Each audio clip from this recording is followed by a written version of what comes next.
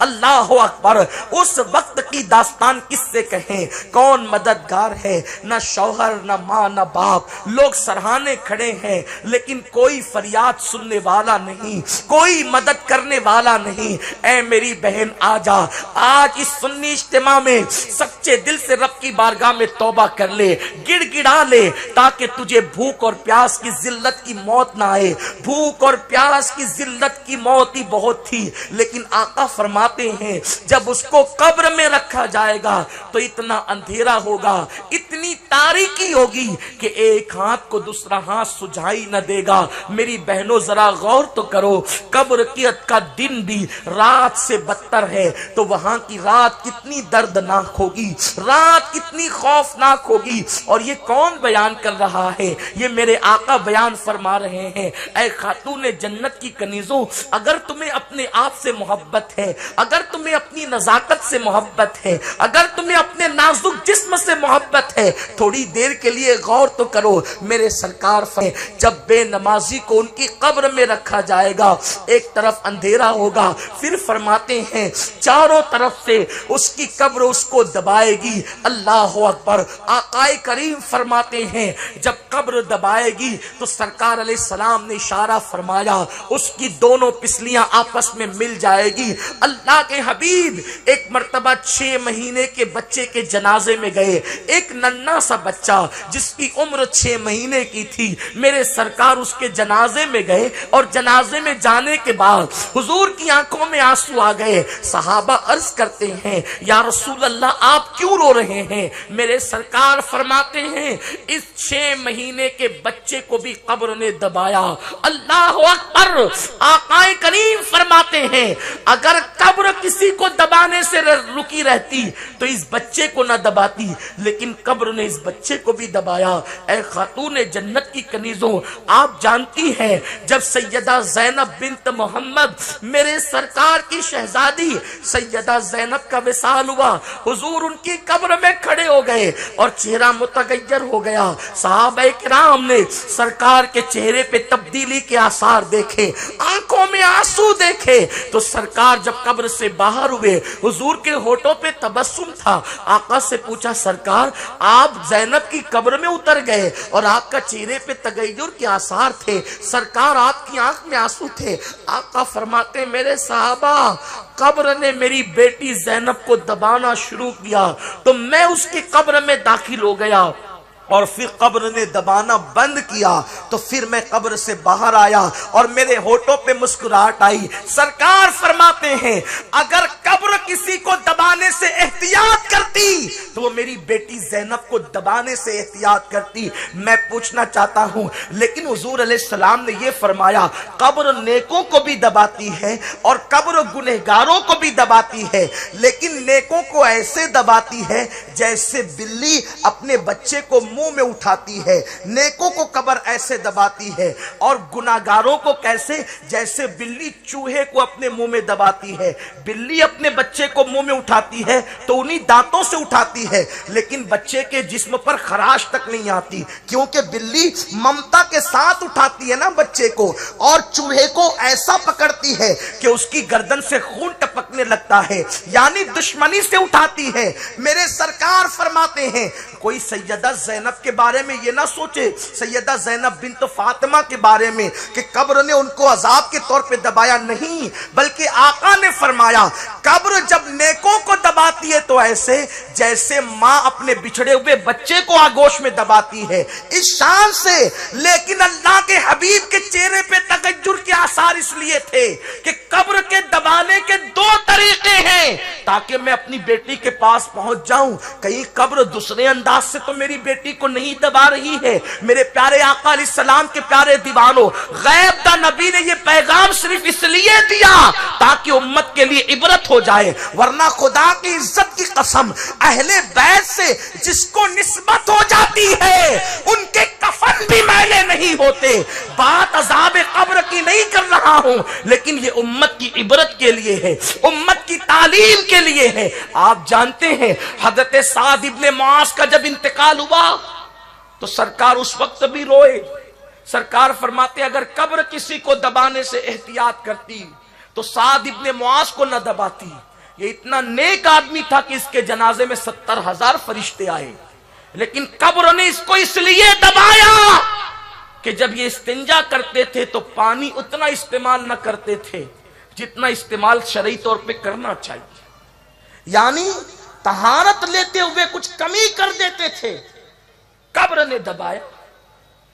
حالانکہ حضور کے صحابی ہیں، 70,000 فرشتے ان کی میت میں آئے، لیکن آقا کا یہ بیان کرنا اس لیے نہ تھا کہ صحابہ کو قبریں دبا رہی ہے، بلکہ امت کی تعلیم کے لیے تھا. اے خاتون جنت کی کنیزوں، عبرت حاصل کرو. میرے بھائیوں کو بھی کہتا ہوں عبرت حاصل کرو. اللہ اکبر. وہ قبر کا دبانا اور کسی کا موجود نہ ہونا، آقا فرماتے ہیں بے نمازیوں کو جب قبر دبائے گی تو ان کی پسلیاں ایک دوسرے میں آپس میں مل جائے گی. اس طریقے سے ہائے 20 منٹ کا وقت نہ نکال کر کتنا بڑا نقصان کیا. 15 منٹ کا وقت نماز کے لیے نہ نکال کر کتنا بڑا نقصان کیا. نماز فجر میں نرم نرم گدوں پہ نماز چھوڑنے والوں، آخر 20 منٹ سو کر کے تمہیں کیا مل جائے گا؟ 15 منٹ زیادہ سو کر کے تمہیں کیا مل جائے گا؟ ہوش کے ناخن لو، جاگنا ہے جاگ لے، افلاک کے سائے تلے حشر تک سوتا رہے گا، خاک کے سائے تلے.